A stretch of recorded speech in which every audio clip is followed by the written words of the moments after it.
Fox rules analyst and former head of NFL refs, Dean Blandino, back here on the show. It is good to see you.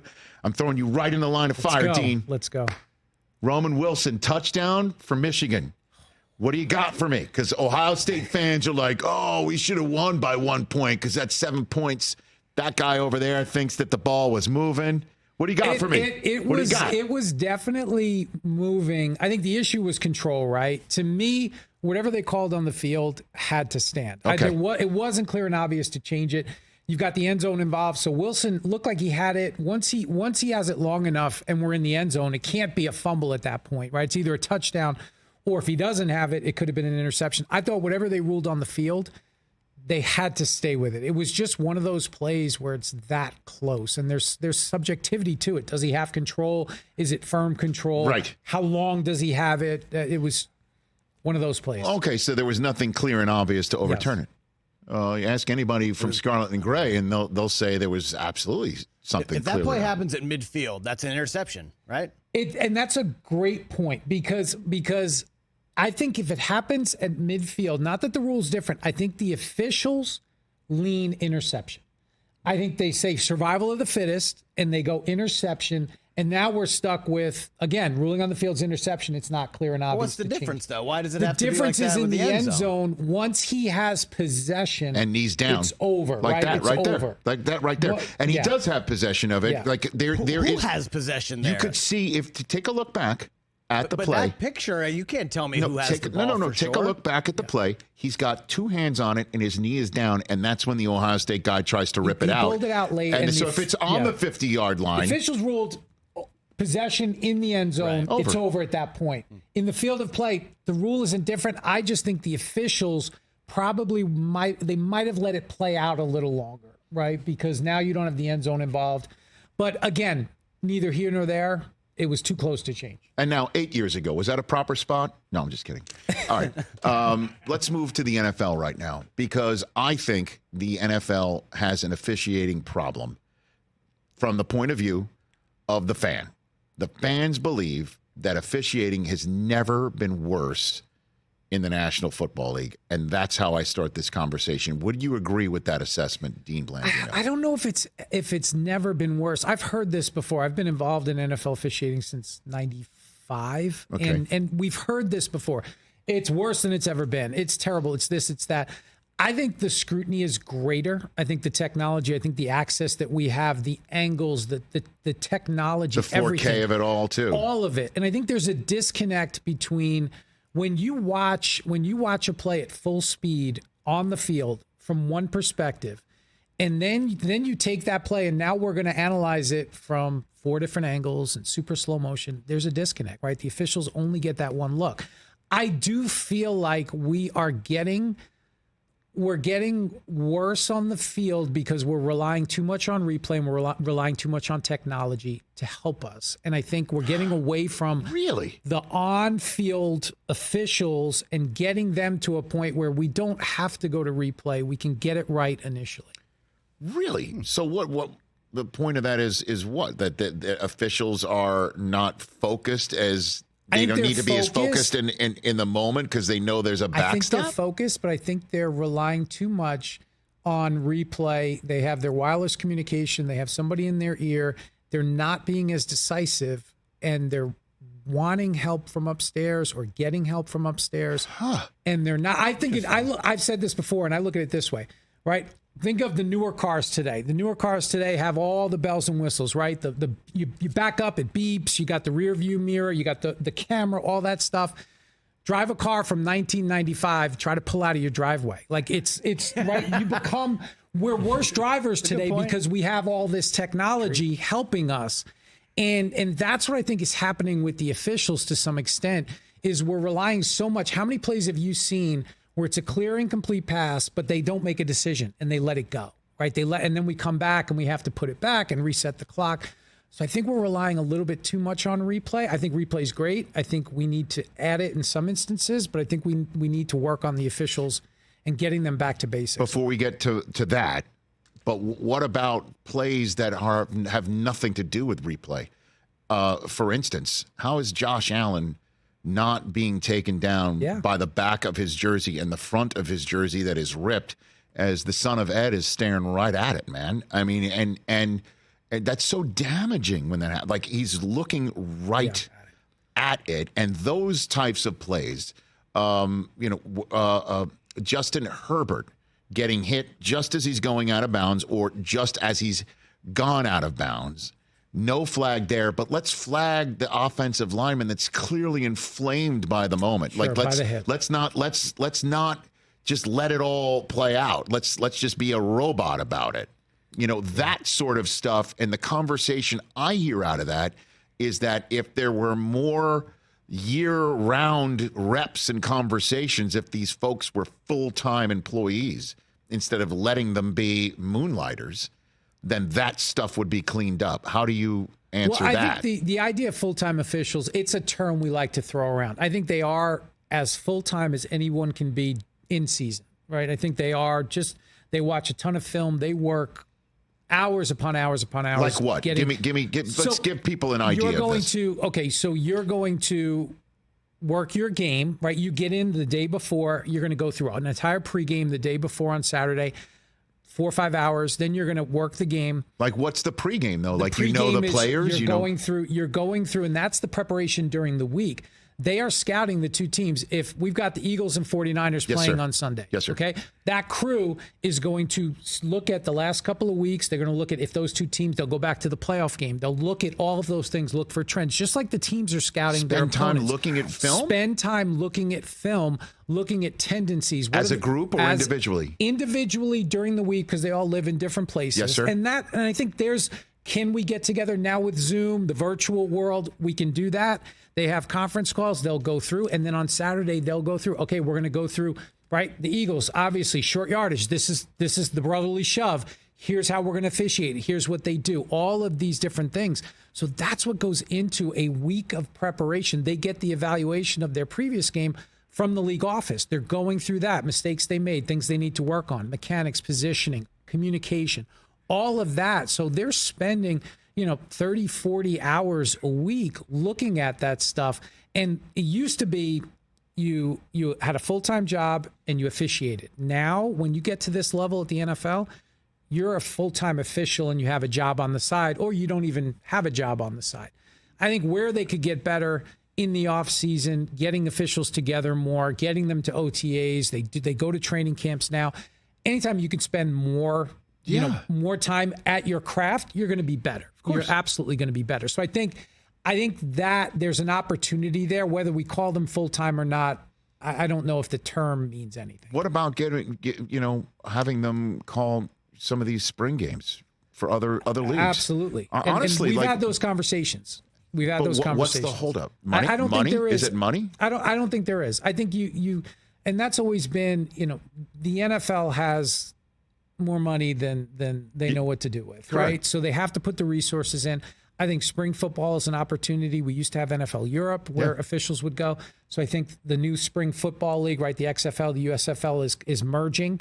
I'll be a part of that. Okay. I think there's an opportunity there to have, first or second year NFL officials work in that league, or maybe it's an official you're thinking about becoming a referee. I think there's an opportunity there. So how, Dean Blandino, former head of NFL refs, Fox rules analyst here on the Rich Eisen Show. So how do these guys and ladies get better? How do they get better? Because there's and I understand it's fast. Yeah. I've stood on the sideline myself, and for them to see stuff as it's going that fast with people that big becoming even bigger because there's pads and helmets on, it is remarkable how much they get right. But the stuff that's getting wrong seems to be coming home to roost a heck of a lot more in recent years. Yeah. So what happens? Like what goes down, man? It's reps. It's actual reps on the field. It's video.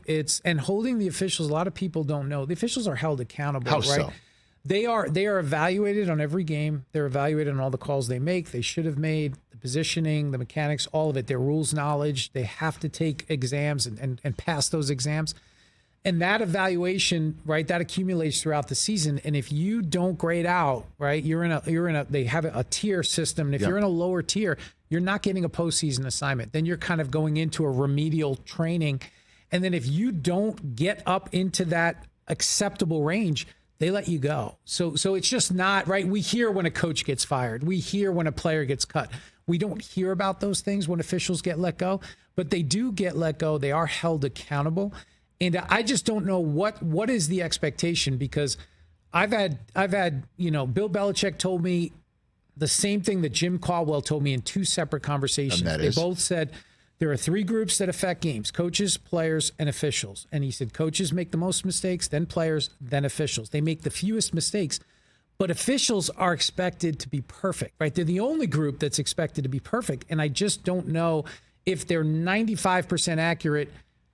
We're never going to get to 100. So what is the acceptable? And believe me, I'm not defending. I get more frustrated when I watch, the Justin Herbert play, or I watch the Josh Allen play. And sometimes that's just, they missed it. Sometimes we need better people. We need better training. All of that goes into it. Well, two things. When you say that officials are the only out of a groups of players and coaches who are expected to be perfect, I think Dak Prescott would like a word. Number two. Thank I you. thought you were going to say the broadcast. No. I wasn't going me. Yeah. But no. No, the rules analysts are perfect. Yeah, that's we're true the only too. group that we That's true actually too. meet. But secondly, in order to help, and I know you made a point earlier that you think technology is causing a little bit of a hitch and a giddy up, a second guess, not being as crisp on a call as possible. But I mean, how could you not need it when things happen bang, bang? How could you not open it up to absolutely everything? Because it's the technology is already there, and it's confusing to fans as to when it is used. Perfect example, on Monday Night Football, Jordan Addison, 17-yard gain. Nope, it's really a 4-yard gain. Why? Replay assist has buzzed in, 4-yard gain because his knee was down. Great. Why not use that as to whether a player's helmet did actually collide with a head and neck area? Why not actually use it to see if that really is roughing the passer? Why don't use it to really see if the player that is clearly being hit, in my mind, as he's going out of bounds, was in fact out of bounds, like Justin Herbert on Sunday Night Football? I don't, for the life of me, understand it, and I would like to know what is happening. And look, I've been involved in the NFL. I was there when we brought replay back in '99, and I've seen the evolution. Mm-hmm. But I agree. I think there's an opportunity. We did it in spring football in the XFL last year. We gave the coaches one challenge, and you could challenge anything. Anything. And I remember being in meetings with Wade Phillips and Reggie Barlow and Hines Ward, and they were peppering me with questions. Can we challenge this? And I'm like, guys, my answer is going to be yes to any officiating decision you can challenge once. And we did it, and they challenged 43 times. We changed on the entirety of the season, not in the game. Not in the game. Right. 43 times. We overturned 11, so we corrected what we felt were 11 obvious mistakes that impacted the outcome of games. And I think there's an opportunity for that, right? I don't think we need to get into every little second on the clock or every yard. It's a 28 versus 29. But when you do have big 15-yard game-changing penalties, let's use the technology, let the officials officiate the play, not be thinking about replay. But then, hey, coach, you think the official made a mistake? You think it's a horse collar? Use your challenge. So, but what about Sky? The pushback whenever I say this to somebody in the league or competition committee or ownership is, well, what about when there's no penalty called? Because then the game now becomes a million years long. We said you could challenge if the flag wasn't thrown. But what I'm saying is that even if the flag wasn't, so you're saying you put it in the hands of the coach to challenge? Yes. Because right now you're stopping play, you're correcting mistakes to save the coach from a challenge. That system is in place again, and I don't know when it's used, because I'd rather the league use it instead of turning a 17-yard gain into a 4-yard gain. I'd rather use it when the spot of the ball is so way off that cost the Rams a game, but the coach was out of a challenge. You hit the nail on the head. And that's when you could. That's what I was talking about earlier with the technology. We're correcting things that aren't as impactful, and we're not correcting the major ones, right? And I think that was game over for the Rams. That's what we have to get to. And I think the idea of a sky judge, the concept is good, but you have to limit it, right? You can't just say, we can't just re-officiate every play and look at it. Oh, well, maybe there was a hands to the face on that play. Maybe I got to look at all 22 players. You're never going to be able to do that. So how do we limit it? And that's why we came up with the coaches challenge to say, hey, you've got one opportunity, break in case of emergency, break glass in case of emergency.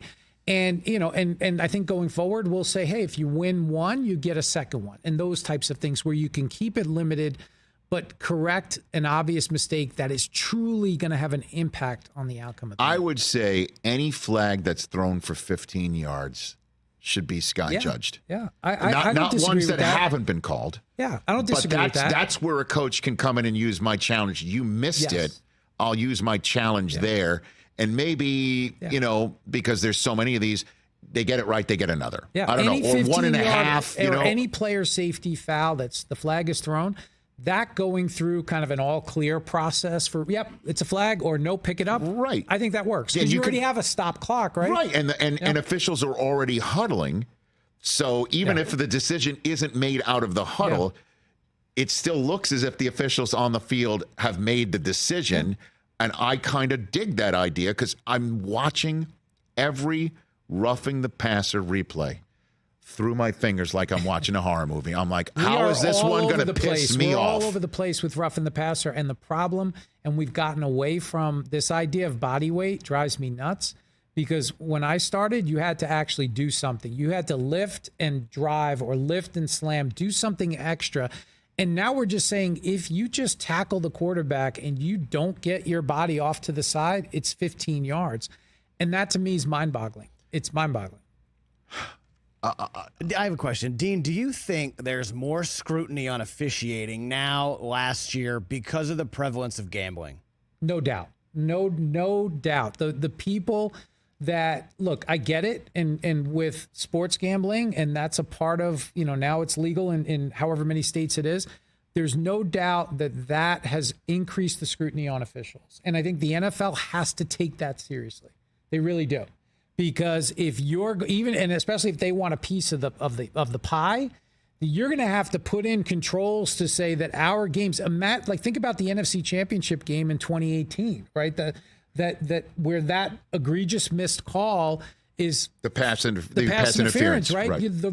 You can make a case that the wrong team went to the Super Bowl. Yeah, I know there's a lot of other things that happened during the game, but there's no doubt gambling has a big impact on how people view officiating, and it's not going to decrease. Yeah, we're seeing commercials. Do this prop. It's player this XYZ first to score a touchdown. All of that stuff, and you're seeing calls against, maybe not, missed. But I also have to push back here and say, people look at that and go, well, what is going on? No, I get it, but officials are completely clueless when it comes to that. No, officials are completely. They have no idea. They have no idea. And that's where people. Now, I know that people would say that that's naive or whatever, but look, I've never. The officials they honestly, and sometimes they just miss it, right? They just screw up, like we all screw up at times. There's nothing nefarious. There's nothing sinister. And they don't know point spreads, and they don't know any of that. The vetting process that goes into being an NFL official is insane. And it's a process that continues when you're in the officiating department and you're part of the staff, and you get your bank accounts checked and your associations checked and all of that. And the NFL has third parties that look at the gambling lines and how calls affect those lines. IP addresses and everything, It is, yes, because what the NFL does not want, and one of the things that kept me up at night was a quite frankly, a Tim Donaghy situation, right? Yeah, you don't want that.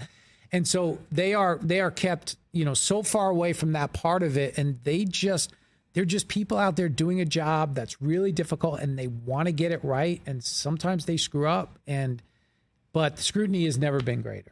And then just a personal question for you, because when you're on the spot, you get a call. Hey, get on the air. Yeah. Okay, you're talking in front of 35, 40 million people, and this is a wild moment. And if you're saying they blew it, you're calling out people you used to be the boss of or your friends of. Because sometimes I see some of the officials who do your job, former officials who do your job, and it's just like, are you not seeing what the rest of humanity is seeing? How could you sit here and defend that? And I'm wondering if just like it's so tough to criticize your pals, No, I mean, my approach always is I try to explain the rule. I try to explain what the officials or what replay's looking at and then give my opinion. If I disagree with a call, I will articulate that. I think there's a way to do it without being disrespectful. I think there's a way to do it without really throwing people under the bus. But, and I'm sure there have been times when I've gone on and I've been on the fence a little bit and you're just trying to get your thoughts together. But my approach is always, if I disagree with the call and I think it's wrong, I'm going to say that. I'm mindful of saying it in a way where it's not, adding fuel to the fire. Hey, it's a tough call. I disagree with the call. Here's what they were looking at, and then go from there. And then just lastly, making the changes that are required that we're talking about, Sky Judge and things like that.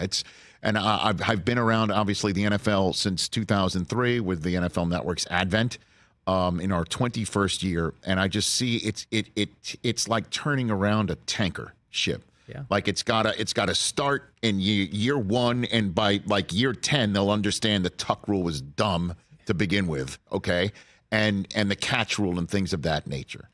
So, is there just a sense of like such an old school ownership? And I'm not calling anybody out. There's a lot of owners who have been in the game for a while or have had things handed down, and then there's new owners who are coming in who might take a different look at it. Is there? What's the politics of making a change based on all this? At first, there has to be an acknowledgement that there's an issue. And the NFL, as long as I've been involved in the NFL, there has been, and not calling anybody out, but there has been this sentiment of people are always going to complain about officiating, right? This isn't any different. But I think because I'm closer to it and you guys are closer to it and you watch it, I think what we're seeing is we are seeing some things where we're not as good as we were. And that, acknowledge that and say, okay, what can we do to fix it? Can we get the right people? Can we get the right processes in place? Work with the competition committee. Look at replay. How are we going to expand this rule? What do we need? But I think it starts with recognizing that we have an issue. And I don't know if all of the decision makers at the league office really feel like there's an issue. And the same thing with coaches and whoever's on the competition committee. Because again, I've always said I got to have a spot on there, because and the meetings we'd have to plan longer meetings. By the way, I'd also have to say in the catering, please. Yes. But in all seriousness, and I'm just throwing my name out there for various reasons. One is because of the name of the show, and there's an I in Rich Eisen. But I think there should be somebody on that staff who talks to them about what the fans are thinking and saying. Because you could sit here and say as much as you want. People are always going to complain about officiating, but there is a perception, and the perception itself is a problem. And I know ratings are through the roof. Thanksgiving Lions, Packers through the roof. The Monday Nighter between the Chiefs and the Eagles through the roof. It's great.